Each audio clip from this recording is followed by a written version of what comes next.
नमस्कार साथियों, स्वागत है आपका अपने YouTube चैनल पर। अगर आप भी दोस्तों पीएफ धारक हैं तो आपके लिए एक अच्छी खबर है दोस्तों। अब क्या हो रहा है दोस्तों कि आप अपना पीएफ में अगर आपके नाम में कोई मिस्टेक है, डेट ऑफ बर्थ में कोई मिस्टेक है, तो ये आप खुद से सही कर सकते हैं अपने पोर्टल पे जा करके। अब तक क्या होता था, आपको अपना अगर नाम चेंज करवाना है, नाम में कोई मिस्टेक है और आप उसे सही कराना चाहते हैं, तो इसके लिए आपको जॉइंट डिक्लेरेशन फॉर्म भर के पीएफ ऑफिस में जमा करना पड़ता था। उसके बाद जा करके आपका ये नाम करेक्ट होता था। साथ ही साथ डेट ऑफ बर्थ के साथ भी कुछ इस तरह का ही सीन था कि आपको जॉइंट डिक्लेरेशन फॉर्म भर के पीएफ ऑफिस में जमा करना होता था। उसके बाद आपकी डेट ऑफ बर्थ और नेम चेंज किए जाते थे, या फिर आपको एम्प्लॉयर की तरफ से भी ये चीज़ें कराई जा सकती थी, लेकिन उसके लिए उसकी डीएससी से अप्रूवल आपको लेना होता था, तब जा करके ये चीज़ें होती थी। इसमें एक चीज़ और होती है दोस्तों, केवाईसी, है ना, जिसमें आप अपना पैन कार्ड, आधार कार्ड और बैंक की डिटेल वेरीफाई कराते हैं। ये दोस्तों आप खुद से वेरीफाई नहीं कर सकते हैं, ये आपका एम्प्लॉयर ही वेरीफाई करके आपको देगा। मतलब आप बैंक डिटेल अपनी ऐड करते हैं अपने पीएफ में, तो इसके लिए आपको अपने एम्प्लॉयर की आवश्यकता पड़ती है। जब तक वो अपनी डीएससी से इसको अप्रूव नहीं करेगा, तब तक ये चीज़ आप नहीं कर सकते। लेकिन अभी हाल ही में जो शनिवार गुजरा है 18 तारीख में, 18 जनवरी को ये अपडेट कर दिया गया है आपके पोर्टल पे। ये जब आप अपना पीएफ लॉगिन करेंगे तो वहाँ ये सारी चीज़ें आपको शो होने लगेंगी। आप अपना नेम और डेट ऑफ बर्थ में कोई भी मिस्टेक है खुद से सही कर सकते हैं। खुद से यदि सही नहीं कर पा रहे तो किसी जनसेवा केंद्र पे जा करके इसको सही करा सकते हैं। तो ये दोस्तों एक बहुत लंबी समस्या थी। बहुत सारे दोस्तों के पीएफ में नेम, डेट ऑफ बर्थ वगैरह मिसमैच होती थी, पिताजी के नाम में मिसमैचिंग होती थी।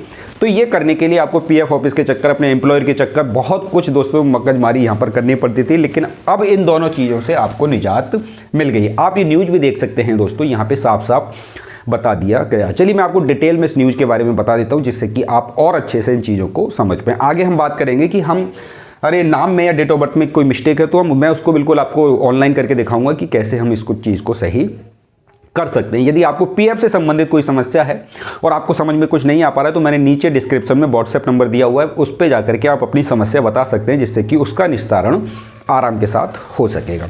बात क्लियर है। चलिए हम उस न्यूज़ पे दोस्तों बात कर लेते हैं, जो न्यूज़ अभी हाल ही में ईपीएफओ की तरफ से आई है। यहाँ से दोस्तों आप देख सकते हैं ईपीएफओ की ये न्यूज़ है। 18 जनवरी को ये अखबार में निकाला गया था और यहाँ पे स्पष्ट कर दिया है कि आप अपने ईपीएफओ में 2 सेवाओं की जानकारी ऑनलाइन खुद से अपडेट कर सकते हैं। लेकिन अब तक ये दोस्तों व्यवस्था नहीं थी। अब ये व्यवस्था आपको अपने पोर्टल पे देखने के लिए मिल जाएगी। यहाँ से पूरी न्यूज़ है, चाहें तो आप इसको पॉज करके पढ़ सकते हैं। मैं आपको जो मेन चीज़ें हैं दोस्तों वो आपको समझा देता हूँ। यहाँ से आप देखेंगे, यहाँ पे जो लिखा हुआ है, जिन सदस्यों का यूएएन 1 अक्टूबर 2017 से पहले जारी हुआ है, उनके नियोक्ता ईपीएफओ को मंजूरी के बिना भी विवरण को सही कर सकता है। नियोक्ता का मतलब आपका एम्प्लॉयर समझ सकते हैं।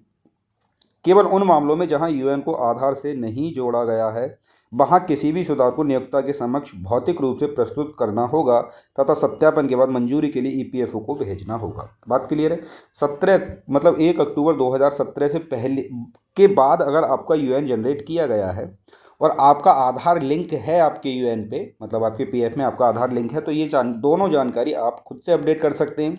यदि ऐसी कंडीशन नहीं है कि 1 अक्टूबर 2017 से पहले का आपका यूएएन है और उसमें साथ ही साथ आधार कार्ड नहीं लगा हुआ है, तो आपको उस कंडीशन में अपने एम्प्लॉयर या नियोक्ता की आवश्यकता पड़ेगी ही पड़ेगी। और उसके बाद आपको ये पीएफ ऑफिस, मैंने जैसा कि आपको बताया कि ज्वाइंट डिक्लेरेशन फॉर्म भर के आपको देना होता है।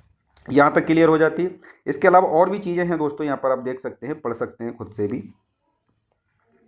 मैं आपको यहाँ से दिखा देता हूँ। यहाँ पे लिखा हुआ है, ट्रांसफ़र प्रक्रिया में भी इसी महीने होंगी कुछ आसान चीज़ें, ठीक है ना।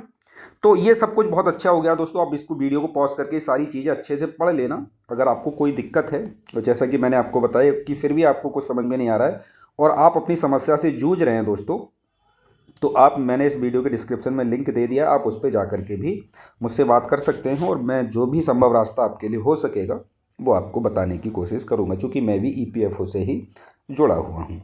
आशा करते हैं दोस्तों जानकारी आपको अच्छी लगी होगी। वीडियो अच्छा लगा है तो दोस्तों में भी शेयर कीजिए। चैनल पर नए हैं तो सब्सक्राइब करके आप हमारे साथ ज़रूर जुड़िए, जिससे आगे आने वाले वीडियो के लिंक आपको समय पर मिलते रहेंगे। मिलेंगे दोस्तों आप लोगों से एक अगली वीडियो में। वीडियो देखने के लिए दोस्तों आपका बहुत बहुत धन्यवाद। जय हिंद, जय भारत।